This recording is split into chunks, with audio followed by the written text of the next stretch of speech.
Where was Araceli? Ivy paced beneath the pepper trees where they always met, the winter limbs now naked with baled fists. Icy sprinkles stung her face. She whispered, "Hurry." Araceli was her first best friend. It had been hard to make friends of any sort when she had lived so many places. Button Willow, Modesto, Selma, Shafter, and other towns whose names she'd long forgotten. All that had changed when they moved to Fresno. For the first time ever, Papa had worked in one place for a year, an entire year. She and Araceli had both arrived at La Colonia the same week. Even though Araceli was a year older in school, the two girls looked so much alike with their black lashes, long brown braids, and wide smiles that people thought they were sisters. They quickly discovered that they had even more in common. Araceli had lived all over Central California too, even in some of the places as Ivy, but at different times. They both loved to read, played jacks, and could jump rope 100 times, double dutch without missing. Ivy breathed into the harmonica, creating a lonely wail. Ivy! She whirled around. Araceli rushed toward her, wearing a purple crocheted hat pulled down to her ears. She kissed Ivy on the cheek, keeping one arm behind her back. Sorry I am late. I had to go to the store for my mother. Ivy tried to sound happy. New hat? My mother made it, and she smiled and revealed what was behind her back. I asked her to make a matching one for you. She held out an identical purple crocheted hat. Ivy put it on. How do I look? The same as me, Araceli giggled. Now no one can tell us apart. Ivy laughed too, but her happiness became all mixed up with her sadness and she began to cry. What's wrong? I'm leaving. Araceli's face crimped with disbelief. No. When? To where? Soon, I think. Somewhere near Los Angeles. Ivy looked down. Brittle leaves scampered across her shoes, whispering their goodbyes. She kicked at the stragglers. Araceli bugged her. Don't cry. We will always be friends. Besides, if not you, it would probably be me and my family leaving. My father says everyone moved from La Colonia sooner or later, if they want to get ahead in this world. Ivy sniffled and tried to smile. Why did it have to be sooner rather than later? Let's promise to write to each other every week, said Araceli. Twice a week, 3 times. Her eyes drooped. You will never forget me, will you? Ivy shook her head. Never. Fat raindrops splattered at the dirt as the sky opened. Run! Yelled Araceli. Squealing, they darted beneath the caves of a corner bungalow where they needed to go to their separate ways. They faced each other and held hands, but Ivy could not make herself jump up and down or laugh like they usually did. Araceli leaned in and kissed Ivy's cheek. See you tomorrow. Then she darted across the road to her home. She opened the door and stood on the threshold, backlit by the light inside. Ivy tried to etch the image into her mind, her best friend wearing a matching purple hat, waving and blowing kisses to her. She blew kisses in return and pretended they were not the beginning of a goodbye. As she dashed back to her bungalow, the rain pelted her. Ivy slammed the door on the downpour. Her hands and feet ached, changing from ice cold to warm. She pulled off her hat and jacket and heard Papa talking to Mama in the kitchen. What about Nando? Said Mama. I will write to him tonight, said Papa. When this war is finished, he will return to a real home. A house. Finally, a house. Luz.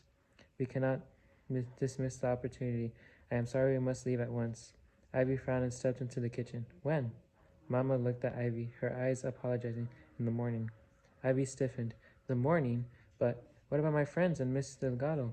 Disappointment slapped her as the news sank in. She blurted her secret. And the performance on the radio. I am playing a solo. It was a surprise for you. Papa rubbed both hands over his head. Ivy, this is a once-in-a-lifetime opportunity for our family.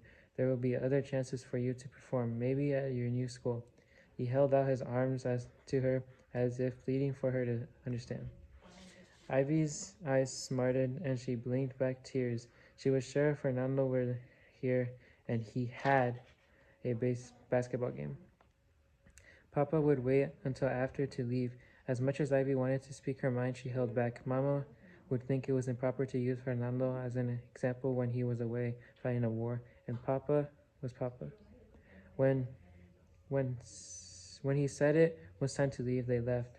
He wasn't going to change his mind unless she thought of a practical reason. I need to tell Miss Delgado that I can't perform the solo. She is counting on me, and Araceli thinks we're meeting tomorrow.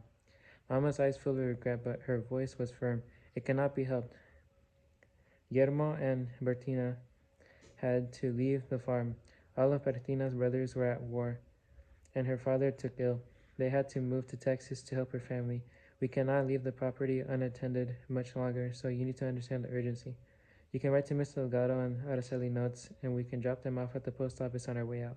Ivy whimpered. It's not the same as in person. Araceli was my best friend, and Mr. Delgado is my favorite teacher, the best teacher I ever had. I know, said Mama, putting an arm around Ivy, but there will be other teachers and other friends, and we will have a house and a yard where we can plant flowers and a garden. There is a washing machine. Can you imagine? We will not have to haul clothes across camp anymore.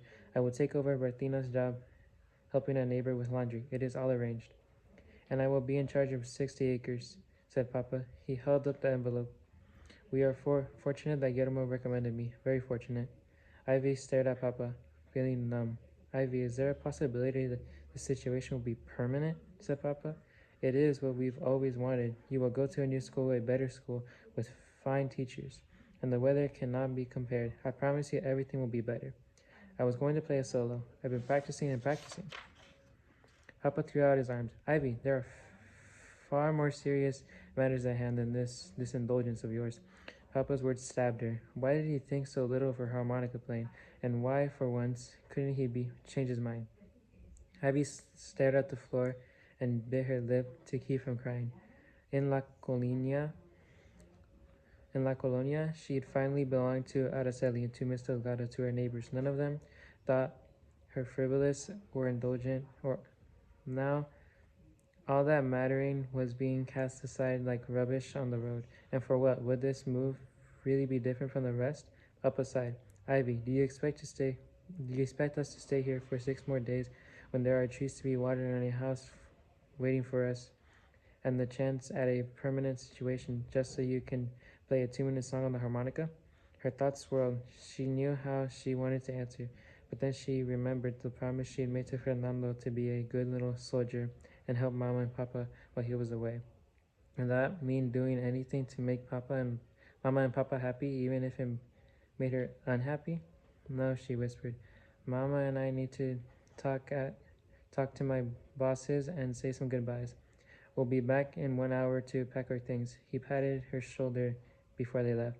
Ivy went to the bedroom she had shared with Fernando before he left. Several empty boxes already sat on one bed. Her suitcase was lying open on the other. She flung clothes at it, and at the end of 1 week, Christmas vacation started. Other parents waited until their children were out of school, but not Papa. They had to leave at once. Ivy sank to her bed, letting the tears come. Better. Papa was always looking for a place called Better. Once this place, Fresno, had been better. Now it was nothing more than the last place she'd lived. She knew how it would be after they left. For a few days, the news would burn on everyone's lips like the oil of a serrano chilies. Then in a few weeks, the memory of Ivy Maria Lopez would fade away as if she'd never lived there, and as if she'd never belonged somewhere for an entire year.